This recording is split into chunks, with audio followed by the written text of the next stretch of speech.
Kitab namanya Syiar A'lamin Nubala, kalangan Imam Syamsuddin Al-Zahabi, murid daripada Al-Imam ulama-ulama besar dulu, yang itu namanya Imam Al-Zahabi. Beliau punya kitab banyak, diantaranya kitab Al-Kashif, diantaranya kitab Syiar A'lamin Nubala, diantara Tarikhul Islam atau beberapa puluh jilid itu, 40 atau beberapa puluh jilid itu. Syiar A'lamin Nubala 20 jilidan, cetakan Muassasah Risalah. Beliau kutip salah satu perkataan Al-Imam Sufyan ibn Uyainah, seorang ulama salaf. Beliau pernah berkata seperti ini: Al-ulama'u salah. Kiai itu ada 3 model. Yaitu ada yang namanya alimun billah, ada yang namanya alimun bi amrillah, ada yang namanya alimun billahi wa bi amrillah. Ada kiai alimun billah, ilmunya nggak terlalu banyak, tapi amalnya sesuai dengan ilmunya. Omongan sama kerjaan sama.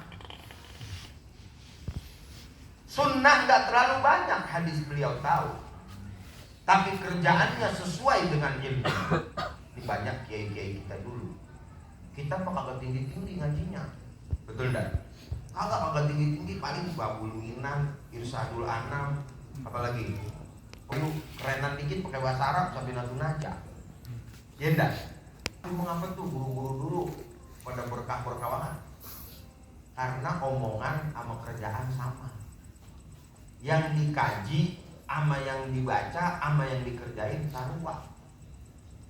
Jangan sampai jadi ulama yang kedua. Kata Imam Sufyan ibn Uyainah, alimun bi amrillah. Ada orang alim dengan ilmunya yang sangat tinggi, tapi sama kerjaan gak sama. Ngomong pinter, kitab mererot, kitab apa aja ada. Yang belum keluar dia cetak pakai PDF. PDF cetak-cetakin. Orang belum punya ada. Datang ke rumahnya mererot kitab, Masya Allah, semuanya ada. Buat nyerap-nyerapin doang.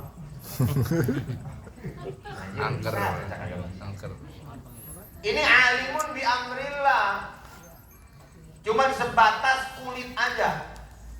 Cuman sebatas ilmunya tinggi. Jangan sombong. Iblis juga ilmunya paling tinggi. Ya betul apa kagak? Ya.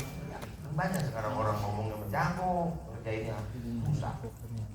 Mudah-mudahan kita semua nggak masuk ke situ. Yang paling tinggi ketiga kok, alimun billah wa bi amrillah. Hadzal ladzi yud'a kabiran.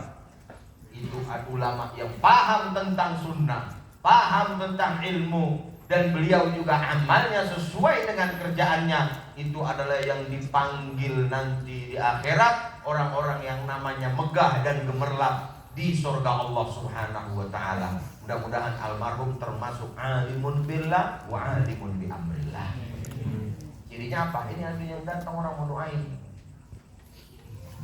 Kan kata Imam Syafi'i, orang ada yang hidup mati, ada yang mati hidup. Ada orang yang udah mati hidup. Siapa? Ulama udah mati tapi masih hidup. Namanya disebut-sebut Sumailah Hadroti, dibacain ya. Tuan Syekh Abdul Qadir Jailani, Sumailah Hadroti, Syekh Abdul Qadir Jailani. Tahlilan jarang lewat itu. Akhirnya tahun berapa? Wafatnya tahun berapa? Imam Syafi'i, Imam Abu Hanifah, Ahmad bin Hanbal, Imam Malik, Ibn Anas al-Asbahi udah wafat tapi masih aja dikenang. Kalau kita masih hidup udah mati.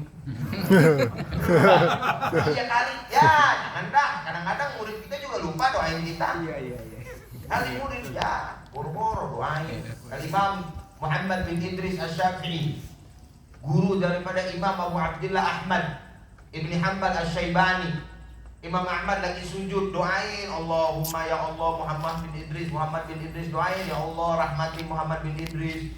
Anaknya nanya, Imam Ahmad bin Hanbal punya anak diantaranya 2, Soleh sama Abdullah. Abdullah ini yang meriwayatkan Musnad Imam Ahmad, kitab babanya namanya Abdullah. Imam Ahmad bin Hanbal radhiyallahu ta'ala anhu setiap sholat itu sujud lama-lama doain buat gurunya Muhammad bin Idris Asy-Syafi'i. Anaknya nanya, Bapak udah puluhan tahun Bapak doain siapa sih Muhammad bin Idris?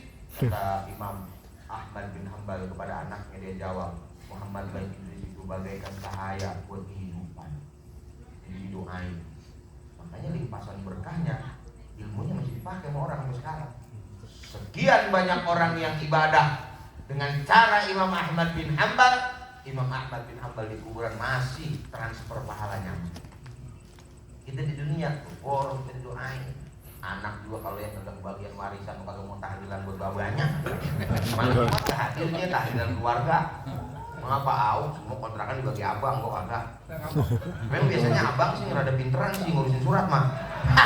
Kenapa jadi terusin di situ kan ya? Yang paling terzolimi mana perempuan bontot, biasanya kebagian dikit itu. Bagiannya bokin babanya doang.